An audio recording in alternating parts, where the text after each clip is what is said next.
Señores, muy buenas tardes, tengan todos y cada uno de ustedes bienvenidos una vez más a esta serie de cursos vía web. Vamos a darle seguimiento a nuestro calendario preparado para este mes de febrero. Me presento, mi nombre es Humberto Flores, hemos trabajado infinidad de ocasiones en cursos presenciales, en cursos vía web. Creo que ya tenemos un buen rato de estar platicando por este medio.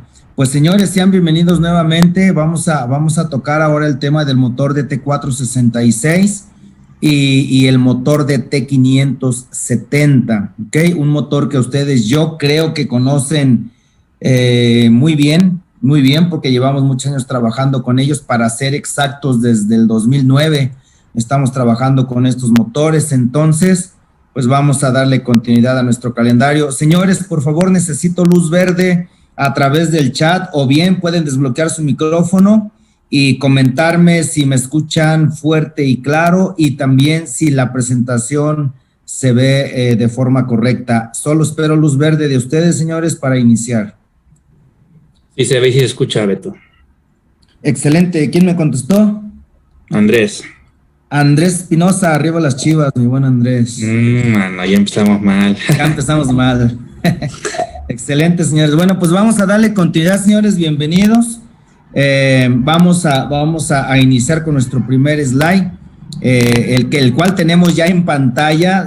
Quisiera comentarles un poquito sobre este motor, principalmente sobre el tema de la cilindrada del DT466. Señores, les recuerdo que esta cilindrada se ha vendido desde hace muchísimos años. Podríamos decir que este es el motor estrella de la marca, de la familia Navistar. Este motor nos ha dado de comer décadas. El DT466 a México entró por parte de Dina Camiones hace muchísimos años. Era un motor mecánico en aquel entonces. Posteriormente sale la primera camada de motores electrónicos por allá del 93-94, siendo el nivel de emisiones EPA 94 el que se exigió en aquella ocasión para reducir, pues obviamente, emisiones contaminantes, y fue que aparecieron los primeros motores electrónicos. Algunos de ustedes recordarán que a estos motores se les llamaba motores Tribox, porque pues cuentan con 3 módulos, 3 computadoras, como comúnmente se les llama allá afuera en el ambiente de los motores.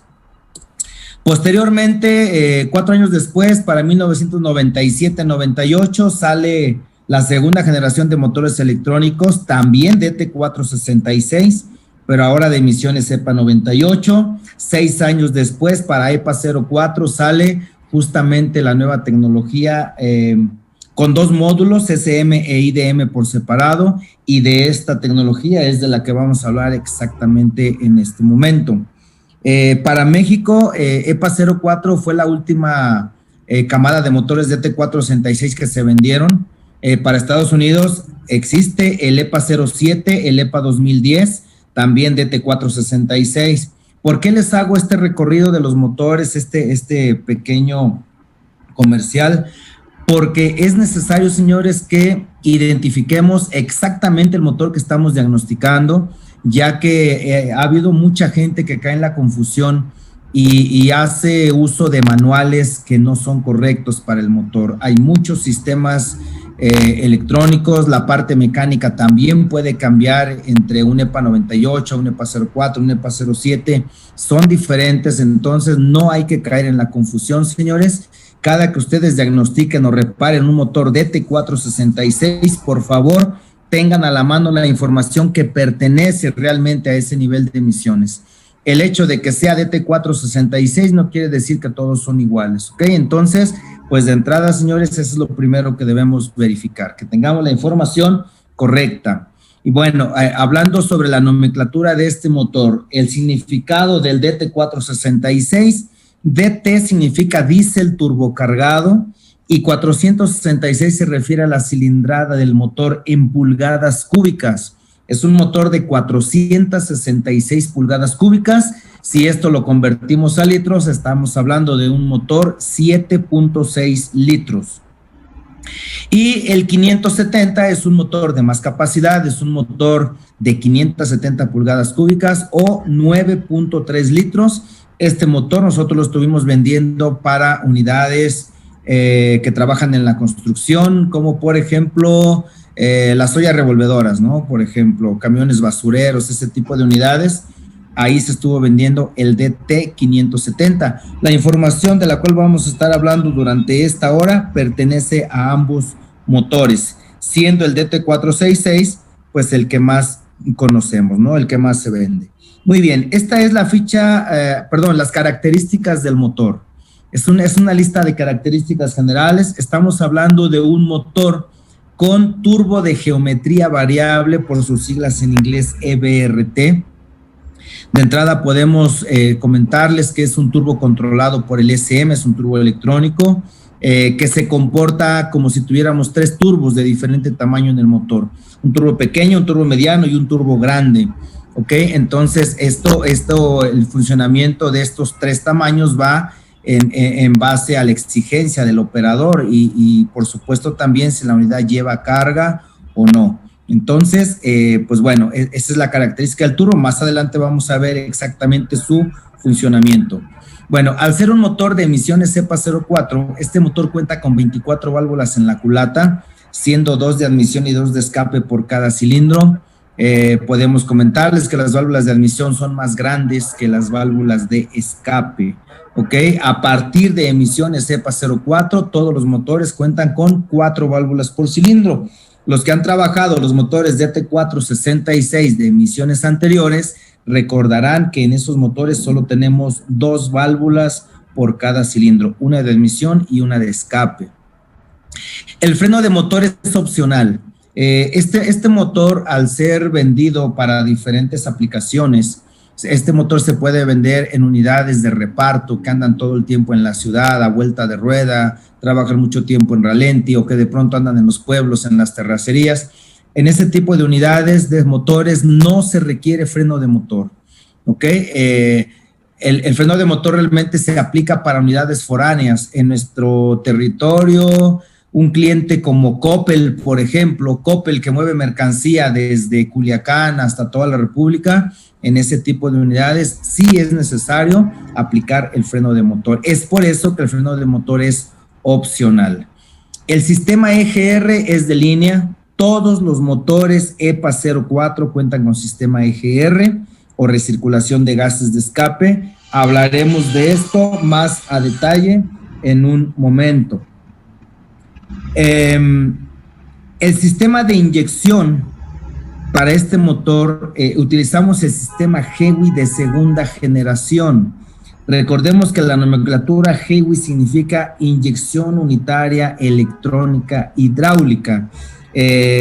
Los inyectores son controlados por el IDM, módulo de control de inyección. El control es electrónico, mientras que la activación es hidráulica, es por presión de aceite. Recordemos que este motor cuenta con una bomba de alta presión para alimentar a los inyectores con aceite a alta presión. Hablaremos de esto también más adelante. La bomba de alta presión precisamente está fundida en acero. Los que han trabajado los motores anteriores recordarán que la bomba de alta presión en aquellos motores está fundida en aluminio.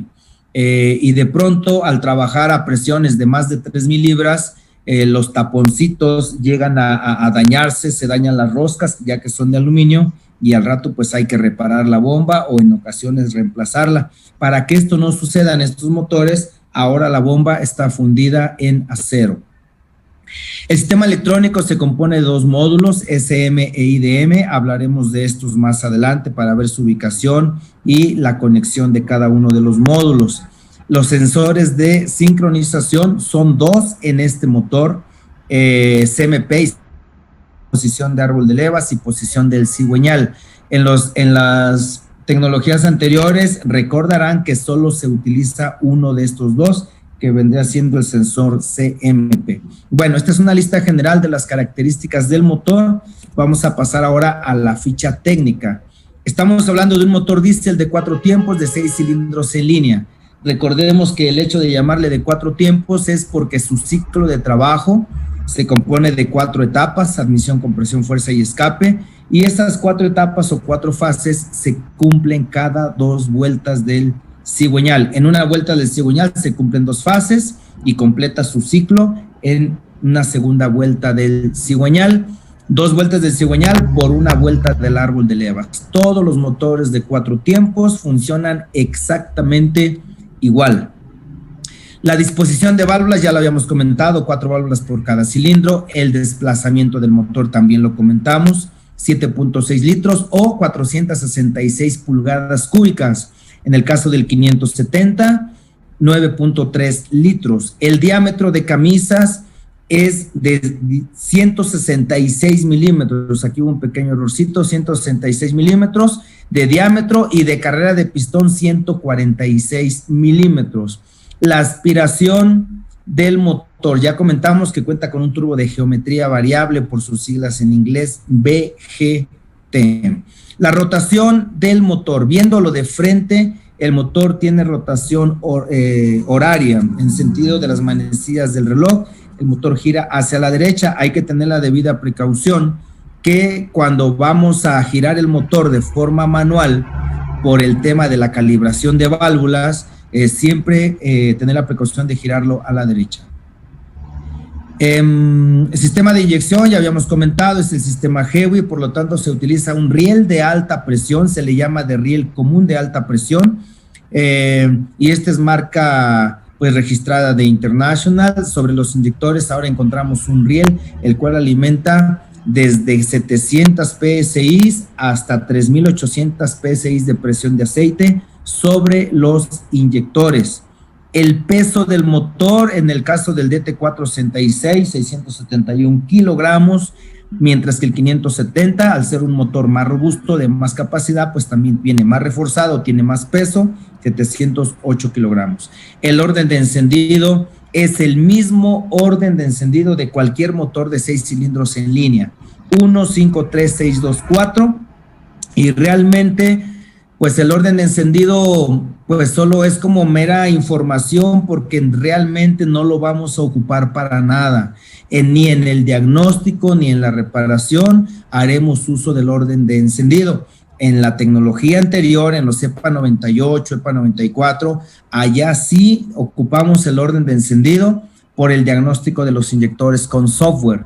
Ahora en este motor no vamos a ocupar prácticamente el orden de encendido. Hablaremos de esto también más a detalle en un slide más adelante. La etiqueta de emisiones se encuentra estampada sobre la tapa de válvulas. Sobre esta etiqueta encontramos información sobre el desplazamiento del motor o cilindrada, que pertenece al 466 pulgadas cúbicas o 7.6 litros.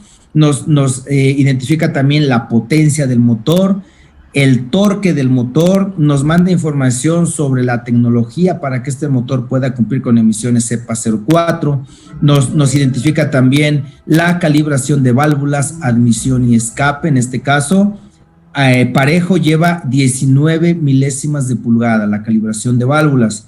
Y al final de la etiqueta de emisiones viene el número de serie del motor, el cual también debe aparecer en el block abajito del turbo. Ahí está estampado el número de serie, así como en el software de diagnóstico también debe aparecer exactamente el mismo número de serie que está en la placa de datos. Muy bien, vamos a identificar las partes del motor. Iniciamos por la parte frontal. Encontramos primeramente el damper en la punta del cigüeñal. El damper está atornillado al cigüeñal con 3 pernos, con 3 tornillos.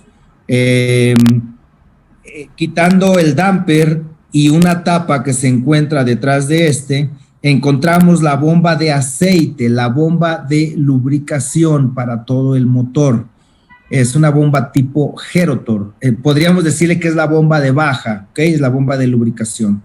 Recorriéndonos un poquito a la derecha, viendo de frente el motor, encontramos una opción para poder instalar toma de fuerza. Subiendo un poquito de este mismo lado, encontramos el reservorio de aceite para la bomba de alta presión. Este reservorio de aceite todo el tiempo debe estar cargado con aceite proveniente del mismo cárter, ¿okay? Para que la bomba de alta presión pueda subirlo hacia los inyectores. Vamos a ver una imagen más adelante sobre esta alimentación de aceite. Por lo pronto les estoy mostrando solamente el reservorio o depósito de aceite. Cuando hacemos el servicio de cambio de aceite, parte del aceite se queda en este reservorio, aproximadamente medio litro o en ocasiones un poquito más, se queda en este reservorio, difícilmente lo vamos a sacar, así es de que el aceite nuevo pues va a pasar por ese aceite usado, pero pues es medio litro, no pasa absolutamente nada. En la parte superior está la culata de cilindros, enfrente está el termostato, el cual está conectado a una tubería transversal que lleva el refrigerante hasta el radiador para cuando el termostato empieza a abrir. En la parte trasera del termostato se encuentra una tubería que lleva los gases recirculados, gases que ya pasaron por el enfriador de EGR y caminan hasta el otro extremo del motor, justamente donde se localiza la válvula EGR. Del lado izquierdo, viendo de frente el motor, encontramos las poleas y tensor para la banda. En medio encontramos el sensor CMP o posición del árbol de levas. En la parte baja encontramos la bomba del agua, la bomba del refrigerante. Y al centro exactamente se encuentra el soporte del ventilador.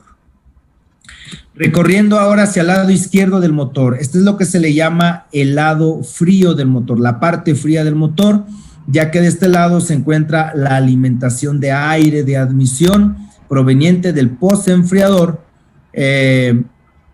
Viene el aire para alimentar al múltiple de admisión, que ahora está atornillado a lo largo de la cabeza de este lado izquierdo. Vean, bueno, si en esta presentación se encuentran conectadas personas que han trabajado el motor anterior, vean cómo este motor tiene mucha diferencia con los anteriores. Recordarán que en la tecnología anterior, el múltiple de admisión es la misma tapa de válvulas, la famosa tapa de punterías. ¿Ok? En este motor ya no. El múltiple de admisión es esto que los estoy señalando a todo lo largo de la culata, acá, del lado izquierdo del motor. La tapa de válvulas, pues simplemente es eso, ¿ok? Es la cubierta de los balancines. Sobre el múltiple de admisión se encuentra maquinada la vena de combustible para alimentar a los 6 inyectores. Aquí está el vaso principal donde está el filtro de combustible, el cual aloja 2 filtros, el filtro principal en la parte superior y en la parte baja se encuentra un vaso de plástico, una mallita de plástico, la cual se le debe dar mantenimiento cada que se reemplaza el filtro principal. En el mismo vaso del filtro encontramos el separador de agua combustible, encontramos la bomba de cebado, la bomba de purga, asimismo el sensor que detecta el agua del combustible, el sensor de presión de combustible, y dentro del vaso se encuentra la válvula reguladora de presión de combustible. Hacia el frente de motor encontramos la bomba de alta presión, la cual toma el aceite desde el reservorio para subirlo a través de una manguera de alta presión hacia la culata de cilindros. En la parte baja se encuentra el compresor de aire para llenar los tanques de los frenos. El compresor es accionado por los engranes de la distribución. Este compresor no tiene marcas de sincronización. Asimismo, la bomba de alta presión son 2 engranes que van directamente a la distribución, pero ninguno de los 2 lleva marcas de sincronización. Más adelante veremos alguna imagen de los engranes para ver qué es lo que sí debemos sincronizar al momento del ensamble. En la parte superior se encuentra la propia válvula EGR, la cual normalmente se mantiene cerrada para el arranque del motor, y esta abrirá una vez que el motor esté en función. Recorriendo la parte trasera encontramos los módulos SM y DM. Atrás de los módulos se encuentra un relevador para alimentar con 12 volts la resistencia que se encuentra a la entrada del múltiple de admisión para la ayuda del arranque en frío. En la parte baja encontramos la marcha o el motor de arranque, y finalmente encontramos también el respiradero, el cual consiste en una válvula, se le llama válvula PSB o válvula de presión positiva, que consiste en un filtro la cual atrapa el aceite para evitar que éste se vaya hacia afuera, para evitar tirar el aceite. Es un recuperador que regresa el aceite al bloque. Recorriendo hacia la parte trasera del motor, Encontramos la concha del motor, el volante cremallera. Quitando este volante, sobre el cigüeñal encontramos un aro dentado, el cual se utiliza para la señal del sensor CKP, que se encuentra en este punto. El sensor CKP, recordemos que nos marca las revoluciones por minuto del motor, así como la posición de los cilindros, para que el IDM energice a los inyectores por orden de encendido. Hacia el lado derecho de nuestro motor encontramos la salida de los gases de escape, justamente en el turbo de geometría variable. En la parte superior alcanzamos a ver el múltiple de escape y el enfriador de EGR encima del múltiple de escape. En la parte baja del turbo encontramos el filtro de aceite y el enfriador de aceite. Si nos recorremos hacia el lado derecho del motor, a lo que se le llama la parte caliente del motor, aquí tenemos el múltiple de escape.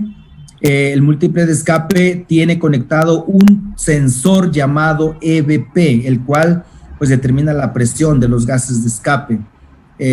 Una vez que los gases de escape están en el múltiple, hacen recorrido hacia el turbo, justamente hacia la geometría variable. Recordemos que la presión de gases de escape es quien mantiene girando al turbo. Entran los gases de escape al turbo, a la geometría variable, y aquí tenemos la salida. Al núcleo, al centro del turbo cargador, encontramos una alimentación de aceite justamente para lubricar sus bujes y la flecha del turbo. Esta lubricación proviene de la base del filtro de aceite. Encima de la base del filtro de aceite, aparte de tener la lubricación para el turbo, tenemos la válvula reguladora de presión de aceite, y es aquí donde hay otra diferencia comparada con la tecnología anterior. Recuerden que la tecnología anterior tiene dos válvulas para regular la presión de aceite, una enfrente en la distribución y la otra en el enfriador de aceite. Tendríamos que quitar el enfriador de aceite para poder tener acceso a la válvula reguladora. En este motor ya no es así. En este motor solo tenemos una válvula y se encuentra justamente en la base del filtro. Al centro, abajo del turbo, encontramos el enfriador de aceite junto a el actuador del turbo, al VGT, a la parte electrónica del turbo, conectada con un arnés alimentado directamente del SM. Recorriéndonos en la parte superior encontramos el enfriador de EGR, el cual es alimentado con refrigerante para reducir la temperatura de los gases que van a ser recirculados hacia la admisión. Enfrente del motor encontramos el soporte para el compresor del aire acondicionado, así como el soporte del alternador. Muy bien. Entrando ya un poco más a la intimidad del motor, enfrente, en la distribución, esta distribución se compone de 6 engranes. De estos 6 engranes, solamente 4 vamos a poner a tiempo, justamente los que estamos señalando en esta imagen. Se encuentra el engrane del cigüeñal, marcado con el número 4, el engrane loco inferior, marcado con el número 3, el engrane loco superior, marcado con el número 2, y con el número 1, el engrane del árbol de levas. Esos 4 engranes debemos sincronizarlos. Ya están, ya tienen su marca original. Cuando nosotros ensamblamos la distribución, de preferencia hay que poner pintura en las marcas para que nos facilite la visibilidad y no cometamos el error de poner brincado un diente. ¿Okay? Debemos garantizar que la sincronización de los engranes es correcta. Hay que tener cuidado cuando sincronizamos, bueno, una vez que ya está sincronizada la distribución, de dar el torque adecuado a los tornillos que sujetan a los engranes locos. El engrane loco superior lleva 240 libras-pie, mientras que el engrane loco inferior lleva 470 libras-pie. Hay que tener cuidado que queden con su torque pues indicado. El engrane del árbol de levas cuenta con un perno, aquí lo estamos señalando. Recordemos que el sensor CMP es un sensor magnético y este sensor funciona en base a excitación de una pieza de metal. Cuando este perno roza el sensor, en ese momento se genera una señal de corriente alterna hasta el SM y el IDM. En este momento los módulos identifican que el pistón del cilindro número 1 se encuentra en la fase de compresión. Ya habíamos comentado que el orden de encendido siempre va a iniciar con el 1, con el cilindro número 1, siendo pues obviamente el primero que va a inyectar. Una vez que ya inyectó el combustible en el cilindro 1, se sigue por orden de encendido a través de este aro dentado que se encuentra en el cigüeñal en la parte trasera, y con ayuda del sensor CKP, cada 20 dientes de este aro, el SM y el IDM energizan al siguiente inyector. Recordemos que es un motor de 4 tiempos, por lo tanto, en 2 vueltas del cigüeñal se completa el orden de encendido.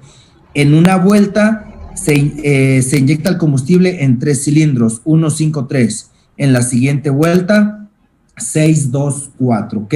Entonces, cada 20 dientes de este aro se inyecta el siguiente cilindro. Es importante, es necesario que tanto CMP como CKP estén instalados, estén funcionando y nos puedan generar ese pulso de corriente alterna para el arranque del motor. Cualquiera de los 2 sensores que estuvieran dañados o desconectados, esto va a ser causa de no arranque. Definitivamente el motor no va a funcionar. Ya habíamos comentado sobre los otros 2 engranes, el engrane del compresor y el engrane de la bomba de alta presión. Esos 2 engranes no requieren marcas de sincronización, solo necesitan el impulso, solo necesitan girarlos para que hagan su trabajo. No tienen marcas de sincronización. Una característica que tiene este motor es, a la entrada de aire del múltiple de admisión encontramos una resistencia, la cual se energiza cada que el operador abre el switch. Recordemos que en el tablero existe una luz indicadora que con el texto "Why to start", espere para arrancar. El objetivo o el fin de esto es que el operador debe dar tiempo a que esta resistencia haga su trabajo. Esta es una resistencia que trabaja mucho, sobre todo en climas fríos, cuando la temperatura pues está muy cerca de 0.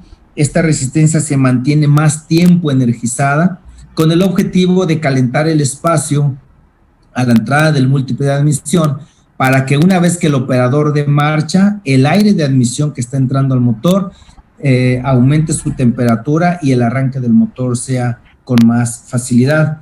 Es importante que esa resistencia todo el tiempo esté trabajando, es decir, que cada que el operador abra el switch se energice.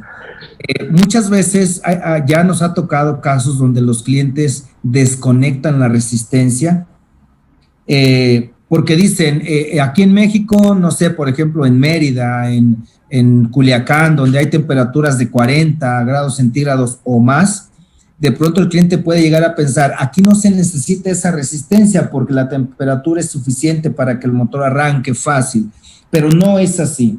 Siempre esa resistencia debe estar conectada porque el SM y el IDM detectan el amperaje que consume esa resistencia.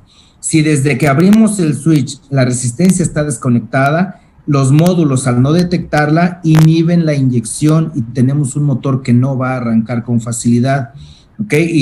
Y no es porque el motor esté frío, es porque los módulos no encontraron el amperaje de esta resistencia y eso inhibe la inyección. Entonces, esté la temperatura como esté, esa resistencia siempre debe ser detectada por SM e IDM. Bueno, vamos a cambiar un poquito de tema sobre la calibración de válvulas. Ahora vamos a hablar, que es parte del mantenimiento preventivo. En esta imagen les estoy mostrando la posición de los balancines. Los balancines más largos pertenecen a las válvulas de admisión, mientras que los balancines cortos pertenecen a las válvulas de escape. Y para la calibración de válvulas no nos interesa tanto cuáles son largos, cuáles son cortos, porque llevan exactamente la misma tolerancia, llevan 19 milésimas de pulgada. Vamos a enumerar los balancines, obviamente iniciando siempre por el frente, como balancín número 1, 2, 3, 4, 5, 6, hasta el 12, del 1 al 12, así en línea. ¿Ok? Enfrente del motor, en el damper, me voy a regresar unos slides para mostrarles el damper. Aquí está. Aquí en el damper existe una muesca en el damper aquí. Esa muesca vamos a alinearla con una marca fija que se encuentra en la tapa de la distribución. Está una flechita aquí. ¿Ok? Entonces, vamos a girar, ya comentamos al principio que hay que tratar, o más bien, hay que garantizar que el motor lo giremos a la derecha siempre, hasta alinear la marca. Una vez que la marca del damper y la de la distribución están alineadas, ahora vamos a los balancines y vamos a ver cuál nos quedó en compresión. Para esto, solamente 2 cilindros nos van a quedar en compresión. Puede ser el 1 o puede ser el 6. El resto de los cilindros no. Solamente el 1 o el 6. ¿Cómo determinamos que está en compresión? Pues porque los balancines van a estar sueltos. Los balancines del cilindro que esté en compresión van a estar libres. Los vamos a poder mover para calibrarlos. El otro cilindro, en este caso el 6, estaría en traslape valvular. Tendrían carga los dos balancines. Entonces, si el 1 quedó en compresión, en este momento vamos a calibrar los balancines 1, 2, 3, 6, 7 y 10, tomando en cuenta la posición de los balancines del 1 al 12. Entonces calibraríamos 1, 2, 3, 6, 7 y 10. Ahí calibramos 6 balancines, es decir, la mitad de los balancines ya quedaron calibradas con 19 milésimas. Entre estas vamos a calibrar algunos de escape, algunos de admisión, pero ya les comenté, no importa porque todos llevan la misma calibración, 19 milésimas. Una vez que ya calibramos estos 6 balancines, vamos a girar nuevamente el cigüeñal una vuelta completa y ahora el 6 es el que nos va a quedar en compresión. Una vez que el 6 esté en compresión, calibramos el resto de los balancines, que serían 4, 5, 8, 9, 11 y 12. Esos 6 balancines hay que calibrarlos. También a 19 milésimas. Para calibrar las válvulas en este motor, fue necesario quitar el riel de alta presión que está sobre los inyectores, ¿sale? Para facilitarnos la posición de las lainas calibradoras. Una vez que ya calibramos todos los balancines, montamos el riel de alta presión, torqueamos la tornillería y en esa misma posición, con el 6 en compresión, podemos calibrar los pistones del freno de motor. En caso que cuente con esta característica, calibramos los pistones del freno de motor de los cilindros 2, 4 y 6, de los pares, ¿ok? Esto va a ser cuando el 6 esté en compresión. Giramos una vuelta completa, alineamos las marcas y ahora el 1 nos quedó en compresión. Ahora vamos a calibrar los pistones del freno de motor del 1, 3 y 5. Ahora le tocó a los cilindros nones. ¿Okay? Esto solamente cuando tenga freno de motor. Si no tiene freno de motor, pues obviamente calibramos válvulas y listo. Cuanto de calibración, ya comentamos, 19 milésimas de pulgada, parejo, admisión y escape, así como también el freno de motor. Y como parte del mantenimiento preventivo, la recalibración de válvulas se realiza cada 100,000 kilómetros. ¿Para qué se calibran las válvulas en un motor? Para que las fases sean exactas. Estamos hablando del ciclo de trabajo, admisión, compresión, fuerza y escape, ¿sale? Si las válvulas están descalibradas, seguramente desde el arranque tenemos problemas con ese motor. Es un motor inestable, es un motor que durante la aceleración pues se va a complicar y es probable que arroje humo. Es un motor que su rendimiento no va a ser el adecuado. Prácticamente es un motor fuera de tiempo. Es por eso que hay que recalibrarle válvulas cada 100,000 kilómetros. Muy bien, vamos a hablar ahora sobre las características electrónicas del motor. El software de diagnóstico para este motor, para esta tecnología, se conecta a través del protocolo J1708. Y en este protocolo tenemos 2 softwares, uno el Service Max y el otro se llama MD o Master Diagnostics, o algunos lo identifican como DLC, tal cual como está en esta imagen. El software, cualquiera de los dos, Service Max o MD, tienen exactamente las mismas pruebas, el mismo funcionamiento, solamente hay que navegar en los diferentes menús para encontrar todas las pruebas, pero el Service Max y el MD hacen exactamente lo mismo. Es un motor de emisiones EPA 04, por lo tanto, su protocolo se realiza a través de J1708. Recuerden que existe algún software Service Max, pero de conexión J1939. Ese software no nos va a conectar con esta tecnología, ¿ok? Esto es EPA 04. Y la conexión J1939 se utiliza a partir de emisiones EPA 07, de ahí para arriba. EPA 07, EPA 10, EPA 13, EPA 17 hasta EPA 21 se utiliza la conexión J1939. En este caso, que es EPA 04, trabajaremos con 1708. Y bueno, en esta imagen podemos ver un resumen del funcionamiento del sistema electrónico. El SM tiene 4 conectores identificados como X1, X2, X3 y X4. En los conectores X1 y X2 se encuentra la conexión de todos los sensores y actuadores que se encuentran encima del motor. En X3 y X4, los sensores que se encuentran dentro de la cabina, siendo también en estos 2 conectores donde entra la alimentación de baterías, la alimentación de tanto positivo como negativo de baterías a través de relevadores fusibles, el voltaje de ignición y bueno, una serie de conexiones. En el IDM tenemos solamente 3 conectores, identificados también como X1, 3. El IDM es exclusivo para los inyectores. En el conector X1 se conectan los inyectores 1, 2 y 3, identificado como banco 1. En el conector X2 se conecta el resto de los cilindros, los inyectores 4, 5 y 6, o bien banco número 2. Y el conector X3 del IDM, ahí se conectan las alimentaciones de cabina, en este caso también baterías, tanto positivo como negativo, voltaje de ignición, etcétera, etcétera, ¿ok? Entonces, ese es un resumen prácticamente de la conexión del sistema electrónico. Tenemos en la imagen la ubicación de los módulos, siendo el SM el módulo más grande, se encuentra en la parte baja.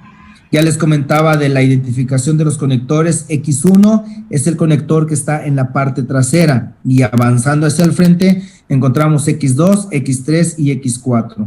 Ya les comentaba que en X1 y en X2 se encuentran todos los sensores y actuadores del motor. X3 y X4 conectamos la cabina.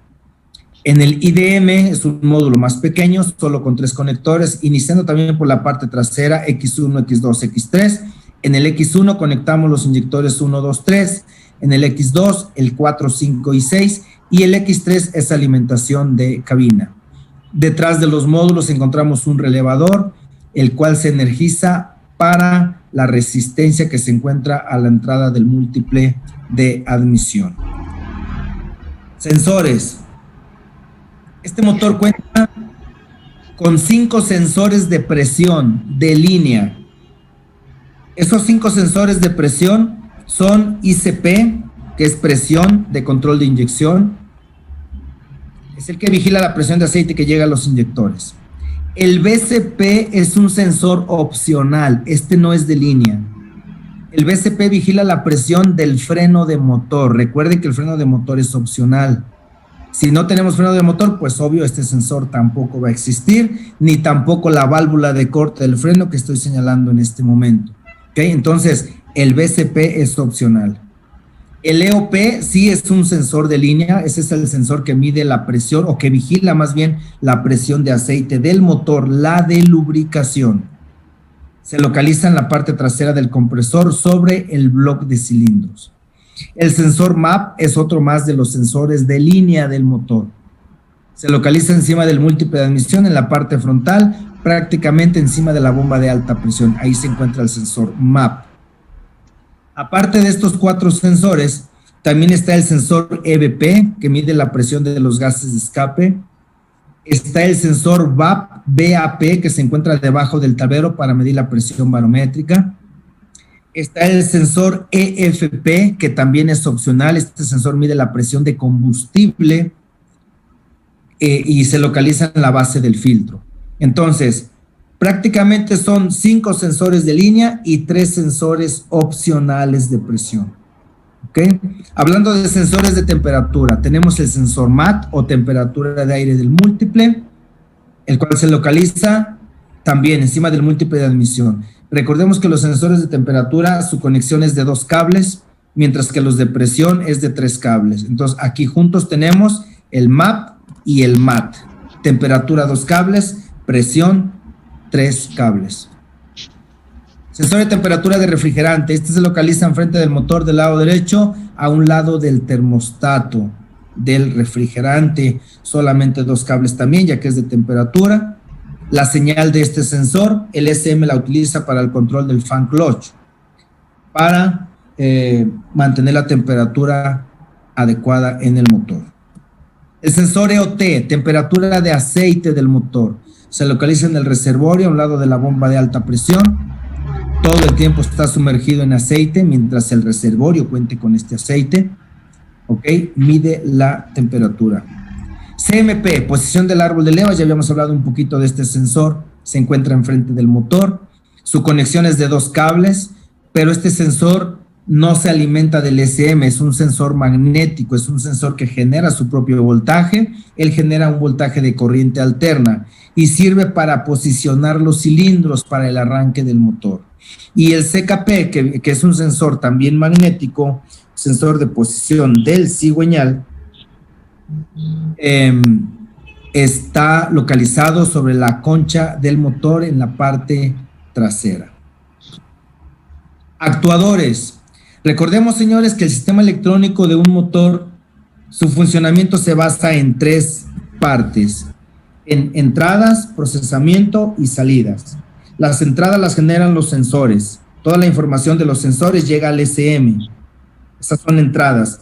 El SM recibe la información y la procesa, la compara con lo que él tiene programado en su memoria. Ese es el segundo paso del funcionamiento del sistema electrónico. Entradas, procesamiento es el segundo paso, y salidas. El SM controla a los actuadores en base a la señal de los sensores. Entonces, entradas, procesamiento y salida. Las salidas son los actuadores. En esta imagen tenemos 4 de los principales: la válvula EGR, la válvula IPR, la válvula VGT y la válvula de corte del freno de motor. Obviamente este es opcional.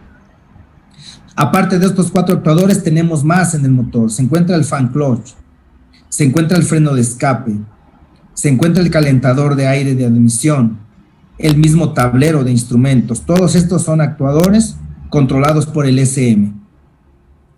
¿Ok? Muchas personas de pronto dicen, es que está fallando el sensor IPR. No, la IPR no es un sensor, es un regulador, un actuador controlado por el SM. ¿Ok? Entonces, cualquiera de estos actuadores que llegaran a tener un problema de trabamiento ya por suciedad del aceite, de los gases de escape, seguro que va a generar código de falla y va a repercutir en pérdida de potencia, problemas de arranque en los motores. ¿Ok? Entonces, nuestro diagnóstico con software nos debe identificar si algún actuador se está quedando pegado. Una característica del sistema electrónico en este motor es que el arnés que alimenta los inyectores al sensor ICP, y cuando cuente con freno de motor, ese arnés está maquinado en la junta de la tapa de válvulas. Es un arnés al cual debemos tener cuidado cuando manipulamos, cuando quitamos la tapa de válvulas, ya que podemos pues dañar los cables, aplastarlos sobre todo, y es un arnés que vale muchos pesos. Por lo tanto, pues hay que tener los respectivos cuidados para cuando desensamblamos. Para el diagnóstico de inyectores del mismo sensor, no es necesario quitar la tapa de válvulas, porque se hace a través de los conectores que están hacia afuera de la tapa. En la herramienta que tenemos en el dealer, tenemos test de conexión, cables para poder tener acceso a las resistencias de la bobina de los inyectores, al trabajo del propio sensor, y de esa manera podemos diagnosticar. Realmente la tapa la vamos a quitar cuando vamos a reemplazar algún componente, sobre todo inyectores, porque nuestro diagnóstico dice que debo reemplazar uno, entonces quitamos la tapa de válvulas. Antes no. Es decir, para el diagnóstico no es necesario quitar la tapa. Hablaremos ahora un poquito sobre los sistemas del motor. Estas son las características del sistema de manejo de aire. El sistema de manejo de aire obviamente refiere desde que el aire pasa por los filtros de la admisión hasta el silenciador en el tubo del escape. Ya comentamos que este sistema cuenta con un turbo de geometría variable y cuenta con el sistema EGR y el calentador de aire que se encuentra a la entrada del múltiple de admisión. El aire entra por los filtros primario y secundario. Saliendo de los filtros encontramos un sensor de temperatura de aire, sensor IAT. Posterior a esto, el aire llega hasta el turbo del lado de admisión. Aquí se comprime el aire y eso hace que la temperatura se eleve. Por lo tanto, ahora el aire tiene que pasar por el poste enfriador para volver a reducir la temperatura de ese aire, y cuando el aire camine hasta el múltiple de admisión, sea aire fresco, oxígeno puro para el motor. Sobre el múltiple de admisión encontramos los sensores MAT y MAP, temperatura de aire del múltiple y presión de aire del múltiple. El aire que llega al múltiple de admisión ahora entra a la cámara de combustión, se cumple el ciclo de los 4 tiempos y los gases de escape se acumulan en el múltiple. Múltiple de escape donde está conectado el sensor EBP o presión de gases de escape. En base a la señal del sensor EBP y del sensor MAP, es que el SM controla el trabajo de la EGR, así como el trabajo del turbo de geometría variable. Una vez que los gases de escape viajan hasta el turbo, justamente hasta la geometría variable, ¿okay? Aquí es donde el SM determina la presión de aire que necesita el motor para poder generar torque y potencia. Si tenemos un motor, una unidad que está funcionando, pero estacionada la unidad, está en reposo con el motor en ralenti, el turbo se comporta como un turbo muy pequeñito, no requiere refuerzo el motor. Mas, sin embargo, cuando la unidad va en carretera, haciendo cambios de velocidad con 10, 15 toneladas encima, entonces la presión del turbo va a aumentar en base a la reducción de los espacios a través de la geometría variable, se aumenta la presión de los gases de escape y eso hace que el turbo trabaje a mayor velocidad. Recordemos que la turbina de escape y la turbina de admisión, su movimiento es recíproco, las vueltas que da uno, las mismas que da el otro extremo de la turbina, por lo tanto, al aumentar el escape, también aumenta la presión de aire de admisión. ¿Ok? Y ya comentamos que ese control del turbo, de la geometría variable, es electrónico, se hace a través del módulo SM. Una vez que los gases de escape pasan por la geometría variable del turbo, se van hacia el silenciador y listo, se terminó el flujo. Pero antes de esto, en el múltiple de escape hay un desvío de gases que se van hacia el enfriador de EGR. Los gases son enfriados a través de refrigerante que circula dentro del propio enfriador y ahora los gases de escape con temperatura reducida viajan hasta el otro extremo del motor donde se localiza la válvula EGR. Vale la pena señalarles que la válvula EGR debe estar en 0% durante el arranque del motor.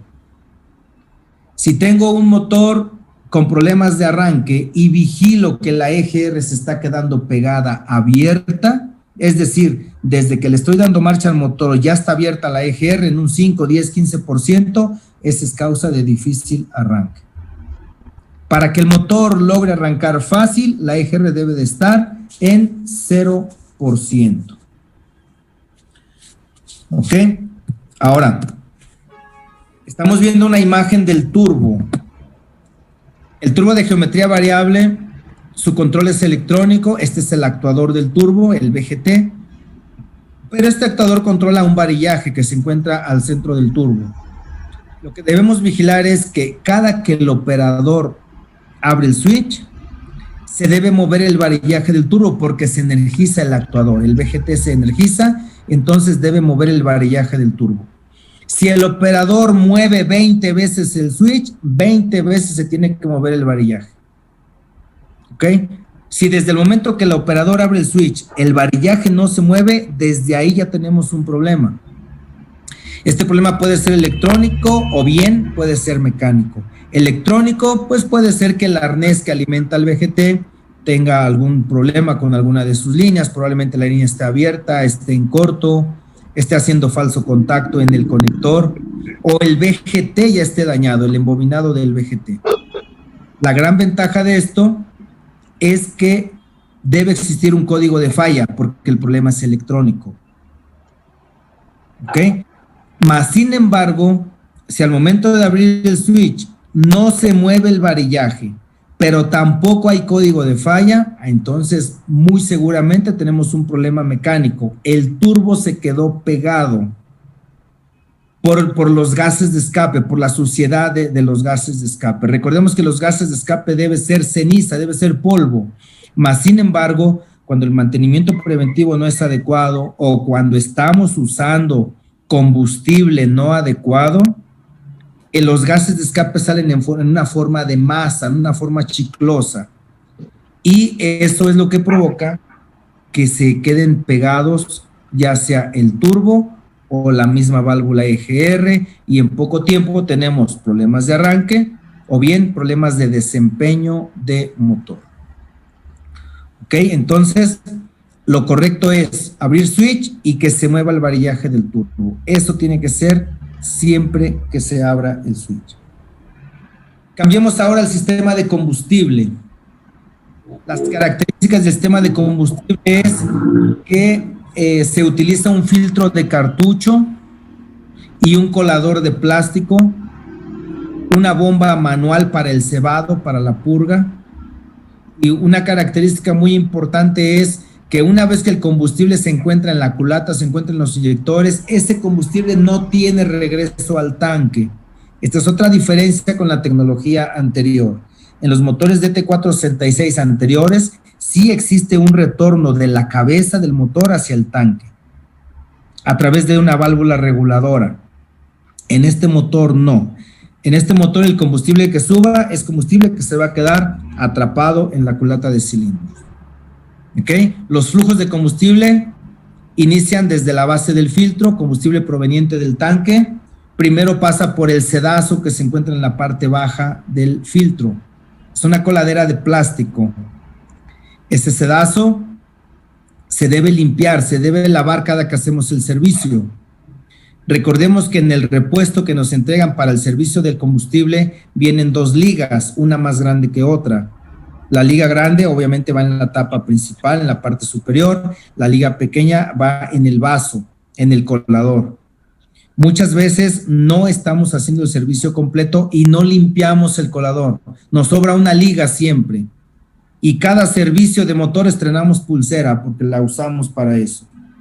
No debe ser así, esa debe ser instalada en el sedazo parte baja del filtro.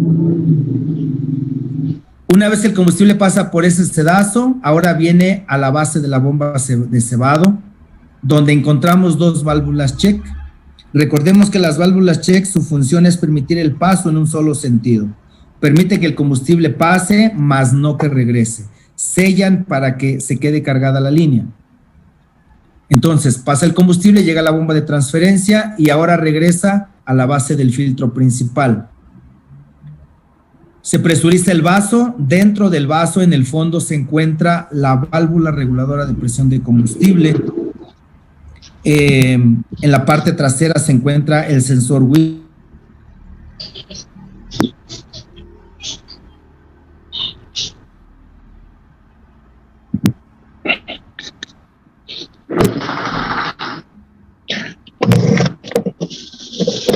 Hacia la vena principal de combustible de transmisión maquinada en el múltiple de emisión. ¿Escuchan ruidos extraños, Catarino Becerra? Vamos a poner mute a tu micrófono porque se escuchan ruidos extraños. Listo. Bueno, una vez que el combustible alimenta la vena principal, que está maquinada en el múltiple de emisión, a través de orificios taladrados en la culata se alimentan los 6 inyectores. Esta alimentación de combustible debe ser de mínimo 20 PSI durante el arranque del motor. ¿Cómo puedo vigilar esa presión? A través de un manómetro que puedo conectar en la valvulita Schroeder a la altura del cilindro número 1. Conecto un físico, un manómetro, marcha, y durante la marcha por lo menos debe haber 20 PSI. Si tengo menos de esto, hay que vigilar por qué la presión de combustible no sube. Lo normal es que tengamos 30, 40 PSI durante el arranque, mínimo 20.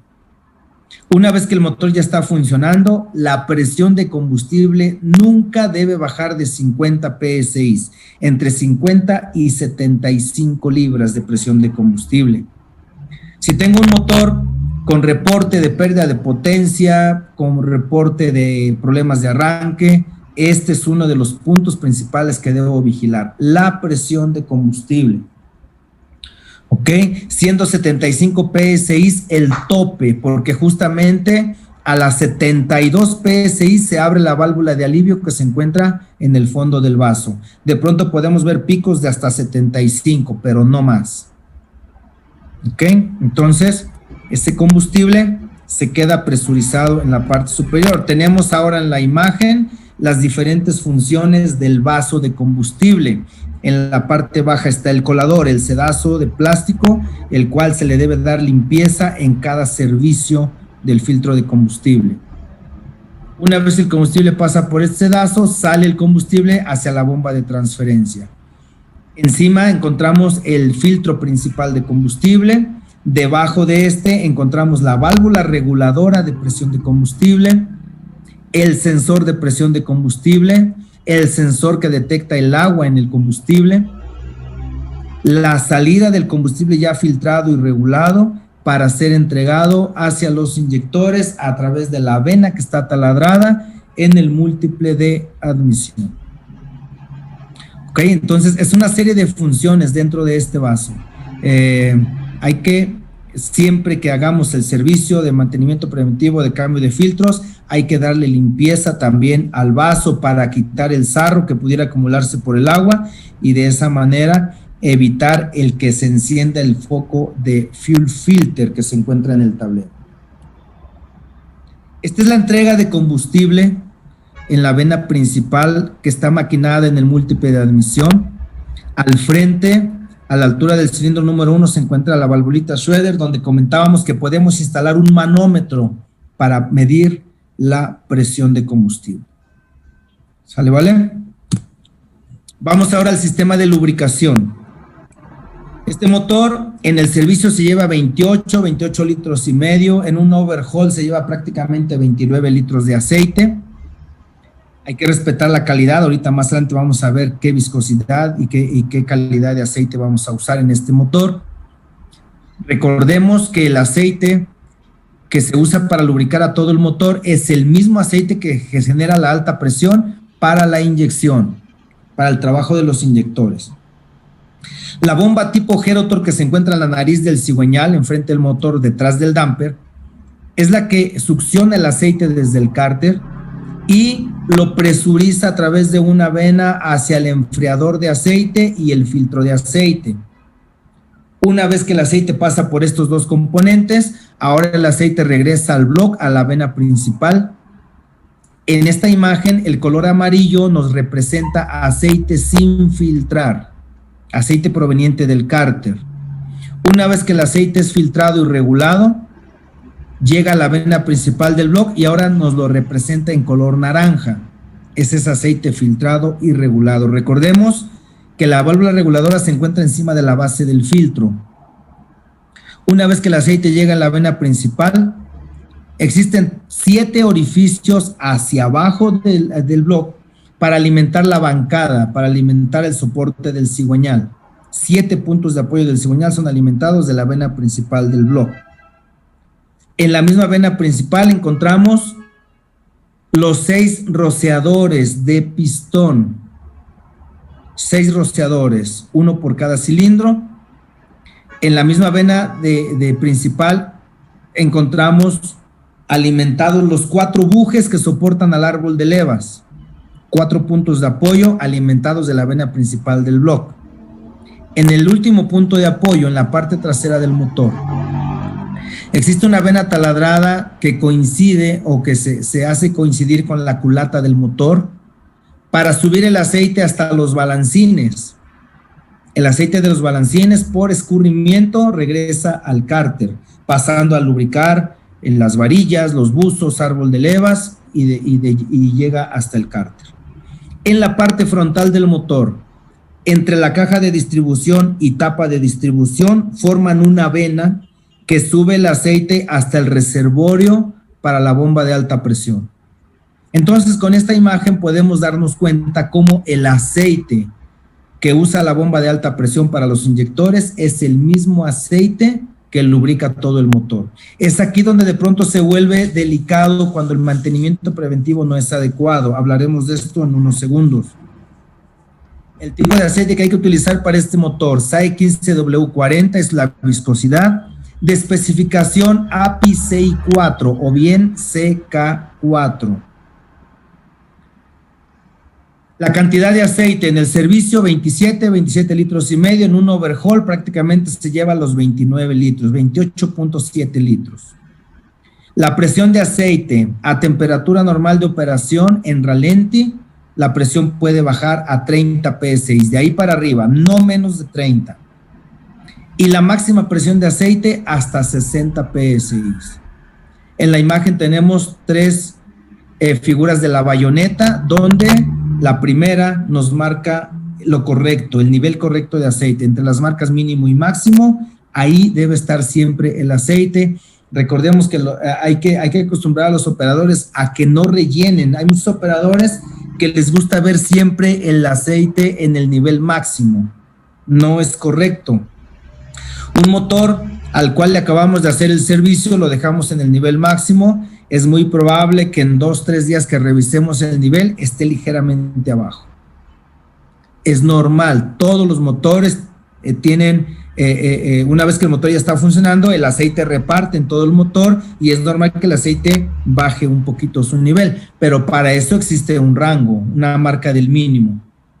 Hay que evitar que los operadores se estén rellenando. Recordemos que el aceite va a buscar salida, va a empezar a escupirlo y de pronto lo hace por los retenes de cigüeñal, delantero, trasero, o por la bayoneta o por el respiradero del motor, ¿no? Entonces hay que evitar el rellenar con aceite los motores y súper importante, hay que respetar viscosidad y calidad del aceite. 15W40 de especificación CI4, con esto también es bueno señalar los cambios periódicos de aceite. Se los menciono ahorita en otro slide. Tenemos ahora en la imagen el sistema de alta presión, el ICP. La bomba de alta presión toma el aceite desde el reservorio. Esta bomba tiene capacidad de generar hasta 5 horas, pero es la válvula IPR la que no permite que la presión llegue a esto. La IPR, la presión máxima, la deja llegar hasta 3.800 PSI, no más de esto. Entonces, la bomba genera la alta presión, la IPR regula y permite aceite regulado hacia los inyectores. Encima de los inyectores llega un momento que para que el motor logre arrancar, se necesitan por lo menos 725 PSI. Esto es para que el motor logre arrancar. Una vez que el motor ya está funcionando, si lo dejamos en ralenti, la presión de ICP puede bajar hasta 100 libras. Es decir, vamos a ver entre 600 y 650 PSI en ralenti. Y cuando la unidad vaya en carretera a plena carga, vamos a ver presiones de hasta 3.800 PSI, presiones de aceite sobre los inyectores. Y es aquí donde viene un tema con algunos clientes, porque los clientes flotilleros que tienen camiones de diferentes marcas compran el aceite a granel y usan el mismo aceite para todos los motores que tengan en su flotilla. Motores Navistar, motores Cummins, motores de los innombrables, de todas las marcas tienen y usan el mismo aceite. Mientras sea 15W40 CI4 no pasa absolutamente nada, pero si aplican otra viscosidad u otra calidad de aceite, estos motores se ven dañados principalmente en los inyectores. Es la parte más delicada, porque el aceite trabaja a presión muy alta y si usamos aceite no adecuado, se va a reflejar muy rápido en la inyección. Inyectores y válvula IPR son los primeros que se van a dañar. Y de pronto el cliente dice, ¿por qué en Cummins no pasa? Pues porque Cummins no usa aceite a alta presión. Cummins usa el aceite para la lubricación solamente, ¿sale? Y nosotros lo usamos para lubricación y para la inyección, siendo pues el que pudiera dañar por usar presiones muy altas. Esta es la bomba de alta presión, accionada por los engranes de la distribución, y la válvula IPR, la cual recibe una alimentación de 12 volts de parte del SM y una alimentación de tierra de pulso modulado para que pueda controlar esa alta presión para los inyectores. El sensor ICP, ubicado encima del riel de alta presión entre los inyectores 5 y 6. Este sensor todo el tiempo está vigilando la presión de aceite que llega a los inyectores. Recordemos que en el software de diagnóstico existe un parámetro llamado ICP y otro llamado ICPD. El ICPD es la presión deseada, el ICP es la presión real. Entonces, la presión deseada es lo que el SM pide para el trabajo, para el desempeño del motor. Y el ICP es lo que el sistema le está entregando. Entonces, vigilemos que el ICP siempre sea a la par con el ICPD. Los inyectores tienen alimentación de aceite al centro, en la parte superior del inyector. Vamos a ver su funcionamiento. El aceite llega a alta presión, pero no entra porque está el carrete, está la válvula de carrete, la cual se encuentra en la posición de cerrado, entonces no permite la entrada del aceite. El aceite va a entrar hasta que el IDM energiza la bobina. Recordemos que estos inyectores tienen 2 bobinas, las cuales se energizan con 48 volts de corriente directa. Como identificación, una bobina tiene un cable rojo y un cable azul, mientras que la otra bobina tiene un cable blanco y un cable negro. La bobina del cable rojo y azul es la que se utiliza para abrir, para mover el carrete y permitir la entrada del aceite. Entonces, el IDM energiza la bobina, forma un campo magnético y eso atrae al carrete, lo jala el imán hacia la bobina. Una vez que el carrete se mueve, permite la entrada del aceite. Este aceite ya comentamos que para el arranque se necesitan por lo menos 725 PSI. El aceite tiene más presión que el resorte del pistón, por lo tanto gana el aceite, empuja el pistón hacia abajo y el pistón a su vez empuja el combustible que estaba atrapado en este espacio. El resorte que se encuentra en el pistón trata de mantenerlo siempre arriba, pero como el aceite tiene más presión, entonces empuja al pistón hacia abajo. Ahora, ese pistón tiene la función de multiplicar la presión por 7. Quiere decir que si el aceite de ICP está entrando a 725 PSI por 7, que es el área del pistón, tenemos un resultado de más de 5000 PSI a la presión que se inyecta al combustible. ¿Ok? Ya que el combustible es empujado hacia abajo, aquí hay un pequeño espacio, una camarita donde se almacena el combustible. Esto hace que se levante la aguja de su lugar venciendo al resorte, se descubren los orificios y se inyecta el combustible a más de 5000 libras durante el arranque del motor. Si estamos hablando de un motor que va a plena carga en carretera con 3800 PSI de presión de combustible, 3800 PSI por 7, que es lo que multiplica el pistón, tenemos más de 25,000 PSI a la presión que se inyecta el diésel. Es un motor que va a plena carga. Para el fin de la inyección, el IDM suelta la bobina del cable rojo y azul y energiza la del otro extremo, la bobina del cable negro y blanco. Ahora el carrete regresa a la posición de cerrado, el aceite que está dentro ya no tiene presión, por lo tanto gana el resorte, empuja el pistón hacia arriba y por estos orificios marcados en color amarillo es por donde sale el aceite del inyector. Ese aceite se mezcla con el aceite que sale de los balancines y va de regreso al cárter. Entonces, si se dan cuenta, el carrete y el pistón tienen contacto directo con el aceite y en estos componentes existen espacios muy reducidos que si empezamos a usar aceite no adecuado, sobre todo una viscosidad que no es la correcta, o tardamos mucho tiempo en hacer los servicios, rápido se van a ver los problemas en carrete y en pistón, se comienzan a quedar pegados. Y al rato tenemos un motor con problemas de arranque, tenemos un motor con problemas de desempeño, potencia, torque o humo en el motor. Para esto pues viene el diagnóstico de corte de inyectores y prueba de compresión relativa para poder dar con el cilindro dañado o inyector. Señores, pues para terminar nuestra plática del día de hoy, vamos a ver las características del freno de motor. Con esto nos despedimos. El freno de motor, como ya comentamos, es opcional, ¿sale? Dependiendo de la aplicación de la unidad.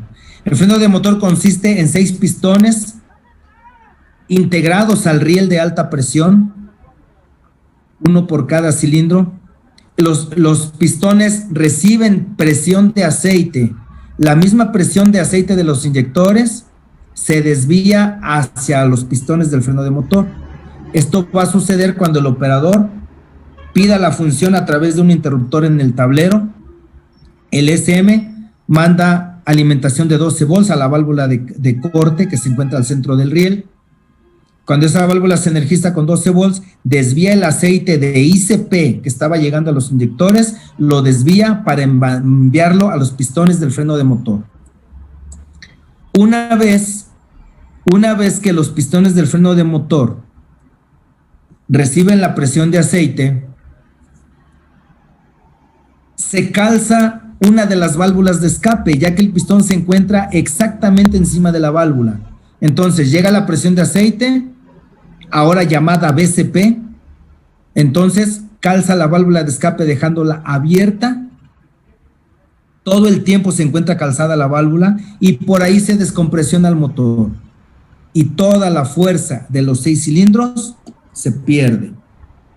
Todo el tiempo está abierta la válvula desde la admisión, compresión, fuerza y escape. Todo el tiempo la válvula está calzada, está abierta. Es por eso que este freno de motor no es ruidoso. El freno de motor es muy silencioso. Apenas se escucha como si fuera un freno de escape. Hemos tenido de pronto reportes de los operadores que nos dicen es que no entra el freno de motor. No, sí entra. El hecho de que no lo escuches no quiere decir que no entra, ¿verdad? Los operadores de pronto acostumbran al ruido del freno de motor. No, en este caso no es ruidoso por esto, porque las válvulas de escape todo el tiempo se encuentran calzadas. Entonces, ni siquiera existe compresión en el motor. Es por eso que no hay ruido en la descompresión. Una vez que el SM decide o el propio operador decide cortar el freno de motor, lo que hace es eliminarle los 12 volts a la válvula, se mueve el carrete y el aceite regresa nuevamente a la inyección, ya no al freno de motor, sino a los inyectores. Y esto regresa al motor a su modo de potencia. ¿Ok? El freno de motor, como ya comentamos, hay que calibrarlo al igual que las válvulas, 19 milésimas en admisión igual que admisión y escape. Este es su tornillo de ajuste. La laina de 19 milésimas la vamos a meter entre el pistón y el puente de las válvulas de escape. El operador tiene control sobre el freno de motor a través de un interruptor en el tablero identificado como on-off. Y tiene también otro interruptor con la numeración 1, 2, 3. Este segundo interruptor es para el turbo. Con este botón vamos a controlar la geometría variable del turbo. Ya comentamos que el turbo tiene 3 posiciones: ciclo bajo, ciclo medio y ciclo alto.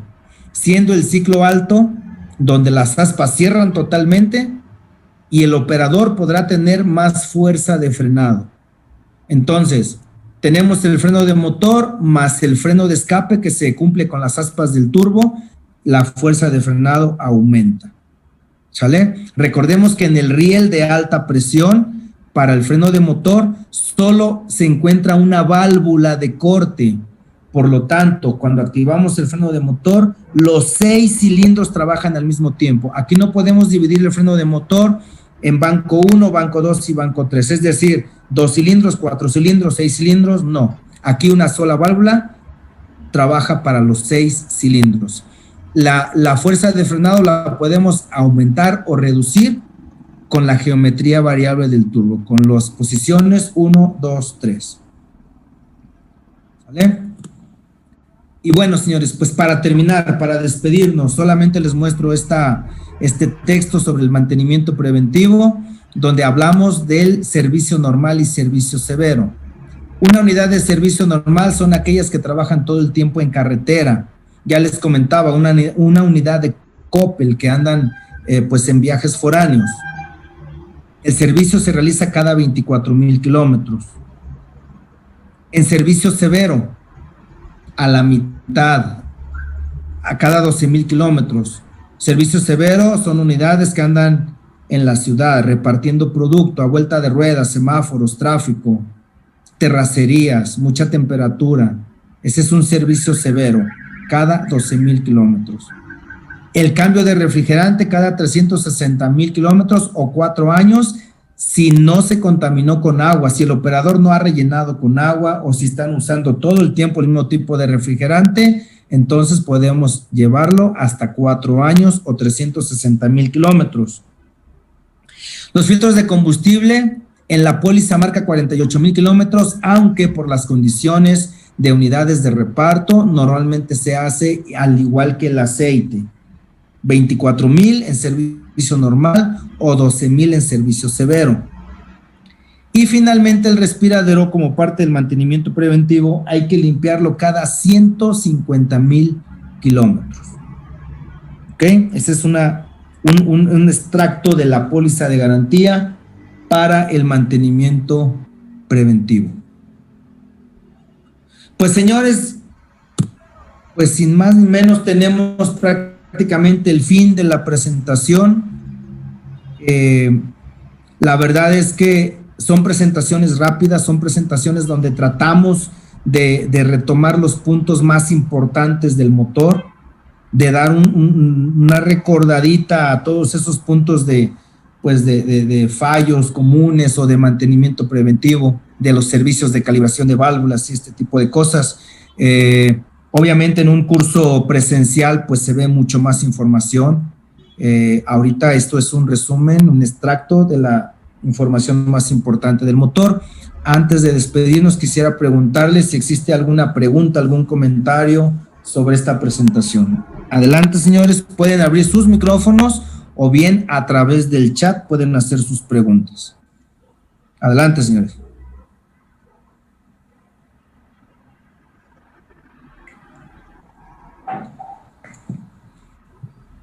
A ver, en el chat dice, una pregunta, dice, cuando monitoreo ICP deseado, estoy monitoreando presión de la bomba. No sé si es pregunta o es información. Si es pregunta, el ICP deseado no. Recordemos que el ICP deseado es lo que el SM pide. ¿Ok? Es lo que el SM, por eso se utiliza la palabra deseado. Es lo que el SM desea para el funcionamiento del motor.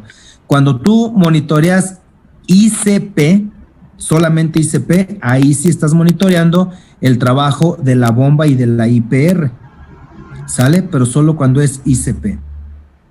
Ahora dice, servicio de la EGR. Bueno, el servicio de la EGR es de limpieza. Las EGRs, así como el mismo turbo, se llegan a contaminar con hollín, con carbón, se llegan a quedar pegadas. Entonces hay que desmontarlas para destrabarlas y se hace limpieza con lija, es en seco, no hay que lavarlas, hay que limpiarlas con lija y se puede usar también un cepillo de bronce para no maltratar, que no sea tan agresivo el material, para no maltratar ni turbo ni EGR, ¿ok? Ese es el servicio. Cada cuando se hace, no existe un periodo de mantenimiento, de limpieza, porque esto se hace cuando falla. Podemos tener motores con más de 5 años trabajando y no han tenido atascamiento, pero podemos tener motores con 1 año y se llegan a ensuciar muy rápido, muchas veces por la calidad del diésel. ¿Sale? De la EGR. A ver, vamos a ver si existen más preguntas. Dice, si llegara a fallar un inyector, ¿se le puede hacer una reparación o se cambia por uno nuevo? Los inyectores se reemplazan por nuevos. No hay reparación de inyectores, o por lo menos Navistar no los recomienda. De pronto hemos sabido de personas que dicen repararlos, pero pues desgraciadamente los inyectores duran 15 días, duran 1 mes y no vuelven a funcionar. Entonces, lo correcto es reemplazarlos. Otra pregunta, bueno, otro comentario en el chat dice, ¿podría regresar a la diapositiva donde aparece el diagrama de los módulos y sensores? A ver, vamos a regresarnos. Módulos y sensores. Yo creo que es por aquí. Ya estoy en la imagen de módulos y sensores. ¿Cuál es el comentario en esta imagen? Coméntenme.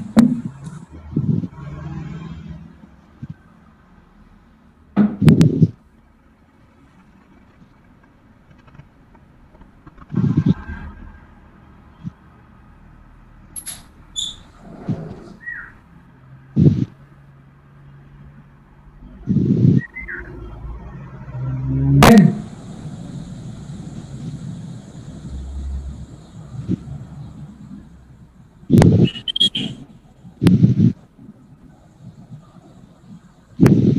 Está por ahí.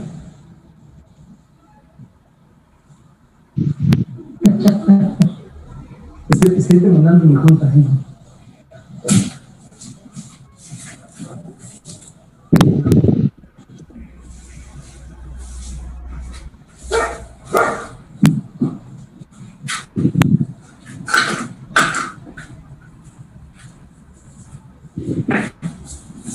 ¿Cuál fue la pregunta aquí?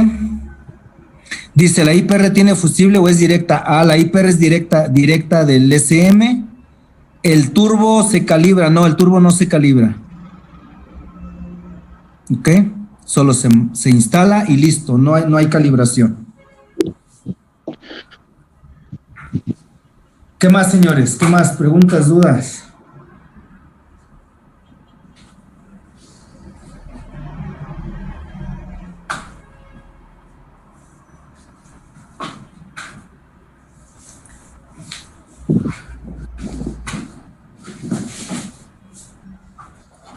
¿Listo?